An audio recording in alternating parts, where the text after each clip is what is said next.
Learners, welcome back to Learn English by Tabassum, and this is Tabassum here. And today in this particular video we will discuss 10th NIS English chapter number 13 important question and answers. And इस video में हम इसके chapter के long और short दोनों type के important question answers की बात करेंगे. तो जो भी एग्जाम के पॉइंट ऑफ व्यू से इंपॉर्टेंट है वो आपको यहाँ पर मिलने वाला है, चाहे आप अप्रैल वाले बच्चे हो या फिर अक्टूबर वाले स्टूडेंट हो. बाकी अगर आप चैनल पर न्यू हैं, so for all the latest updates and English के कंप्लीट सिलेबस की स्टडी के लिए आप चैनल को जल्दी से सब्सक्राइब करें, बेल आइकॉन को प्रेस करें ताकि आपके पास सारी वीडियोस इजीली पहुंचती रहें. एंड हाँ, don't forget to like and share this video also. चलिए देख लेते हैं फर्स्ट ऑफ ऑल इसके short question. So I'll tell you 5 most important question with answers. I'll tell you 5 short questions and then 1 long question. And हाँ guys, अगर आपके पास other subjects हैं तो आप मेरे दूसरे चैनल को विजिट कर सकते हो, which name is pi study circle, जहाँ पर आपको एनआईएस की ऑल प्रॉब्लम्स का सोल्यूशन मिल जाता है और साथ ही साथ बहुत सारे सिलेबस भी स्टडी करने को मिल जाते हैं. इसके अलावा पाई स्टडी सर्कल का अपना ऐप भी है, जहाँ पर जाकर आप किसी भी कोर्स में एनरोल कर सकते हैं. आपके ऑल सब्जेक्ट के सॉल्व असाइनमेंट्स और प्रैक्टिकल सारी प्रॉब्लम आपको वहाँ पर सारी प्रॉब्लम्स का सोल्यूशन आपको वहाँ पर मिल जाता है. इसके पिछले चैप्टर्स के लिए, चैप्टर नंबर 1 to 12 के लिए आप डिस्क्रिप्शन बॉक्स ज़रूर चेक करें. वहाँ पर आपको हर एक चैप्टर की डिटेल एक्सप्लेनेशन एंड साथ ही साथ इंपॉर्टेंट क्वेश्चन आंसर्स भी मिल जाएंगे. Now let's get started.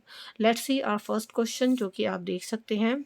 तो पहला क्वेश्चन है हमारा, both the father and the son wanted to carve statues but they wanted to do it for different reasons. How? Give 2 points. दोनों बाप और बेटे, जो इस चैप्टर के अंदर जिसके बारे में बात है, वो दोनों ही स्टैचूज बनाना चाहते थे, बट उनका जो काम था वो अपने इस काम को डिफरेंट रीजंस की वजह से करना चाहते थे. तो आपको 2 पॉइंट्स इसके बारे में बताने हैं. देखो, अगर आप किसी भी चैप्टर के क्वेश्चन आंसर्स को अच्छे से तैयार करना चाहते हो तो first of all you need to know the explanation of the chapter. अगर आपको चैप्टर की कहानी पता होगी, स्टोरी पता होगी, एक्सप्लेनेशन आपको पता होगी, तो आप इजीली क्वेश्चन आंसर्स को समझ पाएंगे. तो आपको एक्सप्लेनेशन की वीडियो का लिंक डिस्क्रिप्शन बॉक्स में मिल जाएगा. तो देखो, दोनों ही बाप बेटे जो है स्टैचू तो बनाना चाहते थे, पर दोनों का जो इरादा था, इंटेंशन था, वो डिफरेंट रीज़न था दोनों का. तो 2 पॉइंट आपको बताने हैं. अगर हम फर्स्ट पॉइंट की बात करें तो फर्स्ट पॉइंट है, the son wanted to carve statues to make money and the father wanted to carve statues because he thought of it as service to god. जो बेटा था वो स्टैचूज इसलिए बनाना चाहता था, मूर्तियाँ इसलिए बनाना चाहता था क्योंकि उसको पैसे कमाने थे. लेकिन जो फादर था, उसको इसलिए मूर्तियाँ बनानी थी क्योंकि वो उसको एक सर्विस टू गॉड की तरह ले रहा था, कि यानी भगवान की सर्विस मैं कर रहा हूँ, तो उसको ऐसा लग रहा था. तो दोनों बाप और बेटे का इंटेंशन अलग थे. दूसरा पॉइंट है, the son wanted to make ashtrays but the father wanted to make only sculpture for temples.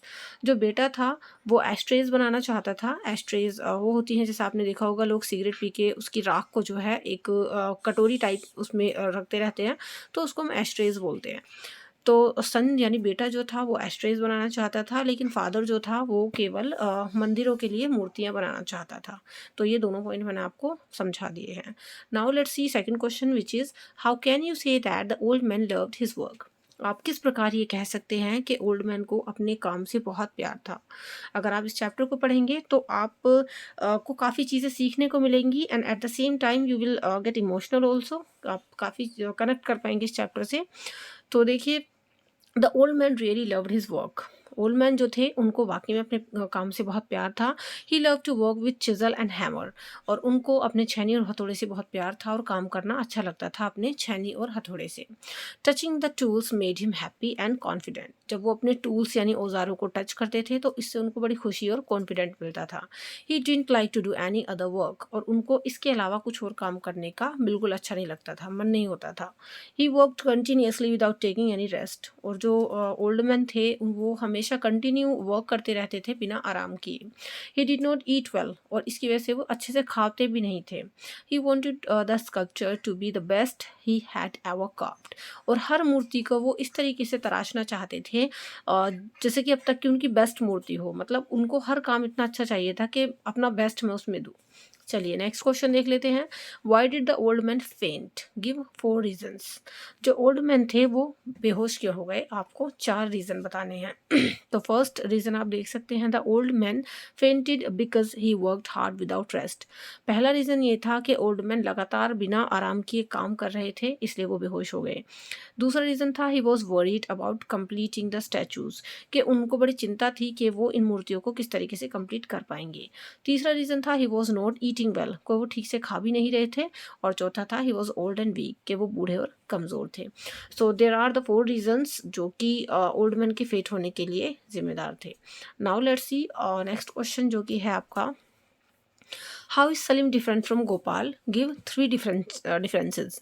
Salim जो है वो गोपाल से किस तरीके से अलग था, आपको 3 रीजंस बताने हैं, 3 डिफरेंस बताने हैं दोनों के बीच में। पहला डिफरेंस है Salim is more concern about the old man than Gopal. Salim जो है वो ओल्ड मैन को लेकर ज़्यादा चिंतित था, गोपाल से भी ज़्यादा चिंतित था। हालांकि गोपाल ओल्ड मैन का अपना बेटा था, फिर भी सलीम को उनकी चिंता ज़्यादा थी।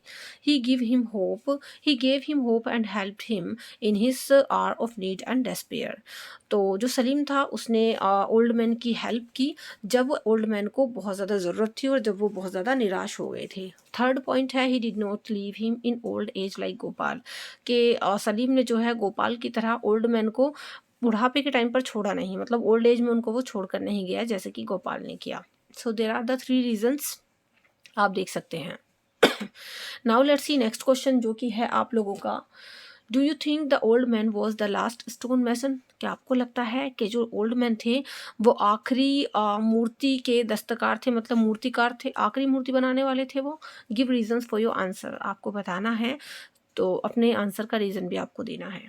देखो, no the old man was not the last stone mason, नहीं ओल्ड मैन जो है वो आखिरी पत्थरों के मूर्तिकार नहीं थे। Salim would also become a good stone mason, Salim भी एक अच्छा मूर्तिकार बनने वाला था, बन गया था with the passage of time, समय के साथ साथ, because he love to carve statues, क्योंकि उसको स्टैचूज बनाना अच्छा लगता था, उसे प्रेम था इस काम से। He had the inclination to learn this art from the old man, और उसको इस काम को सीखने की बहुत ज़्यादा इच्छा भी थी, ओल्ड मैन से वो इस काम को सीखना चाहता था। तो ये मैंने आपको 5 क्वेश्चन आंसर्स बता दिए हैं which are the short question answers. Now let's see the long question which will be only 1 question, जैसे कि मैं आपको हर एक चैप्टर का एक ही लॉन्ग क्वेश्चन बताती हूँ, and the word limit is 100 words. चलिए देख लेते हैं इस क्वेश्चन को भी। How does Salim the servant prove that talent and hard work the more important than religion in learning of the art. किस तरीके से सलीम ने ये प्रूव किया, सलीम जो कि एक नौकर था तो उसने कैसे इस चीज़ को प्रूव किया कि टैलेंट और हार्ड वर्क जो है वो किसी भी धर्म से ज़्यादा इम्पोर्टेंट होता है। अगर आपको कोई चीज़ सीखनी है, अगर आपको कोई आर्ट सीखना है, तो वहाँ पर हमारा जो रिलीजन है वो मैटर नहीं करता। तो देखो, Salim the servant boy wanted to carve the kind of statues the old man wanted. Salim एक ओल्ड सर्वेंट बॉय था, एक नौकर था, लेकिन वो भी उसी तरीके के स्टैचूज बनाना और सीखना चाहता था जैसे कि ओल्ड मैन बनाते थे, मतलब बूढ़ा आदमी बनाता था। Salim truly wanted to become a sculpture, और सलीम वाकई में एक मूर्तिकार बनना चाहता था। He prove that talent and hard work are more important than religion in learning of an art, और उसने ये प्रूव भी किया कि अगर किसी इंसान के अंदर टैलेंट है और वो हार्ड वर्क करता है तो वो किसी भी धर्म से ज़्यादा, किसी भी रिलीजन से ज़्यादा इंपॉर्टेंट होते हैं अगर आपको कोई भी आर्ट सीखना है तो। Although he was a Muslim, he carved the gods and goddesses of the Hindus. हालांकि वो खुद एक मुस्लिम था, लेकिन उसने फिर भी भगवान और देवी देवताओं की मूर्तियां बनाना सीखा, मतलब देवी देवताओं की मूर्तियां बनाना उसने सीखा।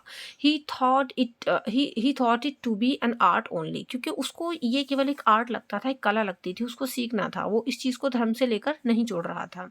It doesn't matter what he was carving, इस बात से उसे कोई फ़र्क नहीं पड़ता था कि वो किस चीज़ की मूर्तियाँ बना रहा है, किस टाइप के वो स्टैचूज़ बना रहा है।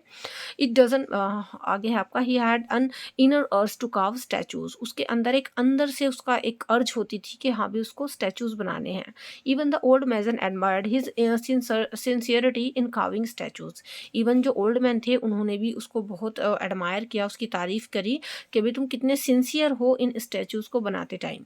The old man told him that there was nothing he could teach him, और ओल्ड मैन ने ये भी कहा कि ऐसा कुछ नहीं है जो मैं तुम्हें सिखा सकूं, because Salim had a will to do and also had the true inspiration in his heart, क्योंकि सलीम के अंदर खुद एक चाह थी करने की और उसके अंदर एक अच्छी खासी इंस्पिरेशन थी, उसके दिल से उसको इंस्पिरेशन मिल रही थी कि हाँ मुझे काम करना है। For almost 2 years he had practised secretly, और लगभग 2 सालों से वो सीक्रेटली प्रैक्टिस भी कर रहा था। He was carving the statues of Radha and Krishna, और वो राधा और कृष्ण की मूर्तियाँ बना रहा था। It hardly mattered which God और गॉडेसेस ही वॉज कार्विंग, और इस चीज़ से मुश्किल ही कोई फ़र्क पड़ता था कि वो देवी और देवताओं की मूर्तियाँ बना रहा था। सो गाइस, यहाँ पर मैंने आपको इस चैप्टर के जितने भी इंपॉर्टेंट क्वेश्चन आंसर्स हैं लॉन्ग और शॉर्ट दोनों डिस्कस कर दिए हैं आपके साथ। आई होप आप इनको अच्छे से प्रिपेयर करोगे। एंड हाँ, if you need PDF of this chapter so you can also join my Telegram channel. वहाँ पर आपको ऑल सब्जेक्ट के इंपॉर्टेंट क्वेश्चन आंसर्स की PDF फ्री ऑफ कॉस्ट मिल जाती है। सो फटाफट से उसको ज्वाइन कर लेना, उसका लिंक डिस्क्रिप्शन बॉक्स में है। इसके अलावा ऐप को ज़रूर विजिट करना, ऐप पर कई सारे कोर्सेज आपके लिए हैं जो काफ़ी अफोर्डेबल हैं और वहाँ से आप डेमो वीडियो देखकर किसी भी कोर्स में एनरोल कर सकते हो। ऐप है PSC पाई स्टडी सर्कल, जिसको आप प्ले स्टोर से जाकर के डाउनलोड कर सकते हो या फिर इसका लिंक मैं नीचे डिस्क्रिप्शन बॉक्स में भी दे दूंगी। If you like this video so make sure इसको एक लाइक करके जाएं, चैनल को सब्सक्राइब करके जाएं। एंड हाँ, अगर पसंद आई हो तो इसको शेयर भी ज़रूर कर दें। कहीं कोई डाउट हो तो मुझे आप कमेंट सेक्शन में बता सकते हैं। इसके अलावा मेरा एक दूसरा चैनल है पाई स्टडी सर्कल, जहाँ पर ऑल सब्जेक्ट आप इजीली पढ़ सकते हो, उसका लिंक डिस्क्रिप्शन में मिल जाएगा। और साथ ही साथ मेरा ब्लॉग चैनल भी है जिसका नाम है तबस्सुम हैदर, वहाँ से आप मेरी डे टू डे लाइफ से कनेक्ट कर सकते हो। चलिए, see you in the next video में हम जो है नेक्स्ट चैप्टर को डिस्कस करेंगे। और till then be a learner and learn English. Thank you and good bye.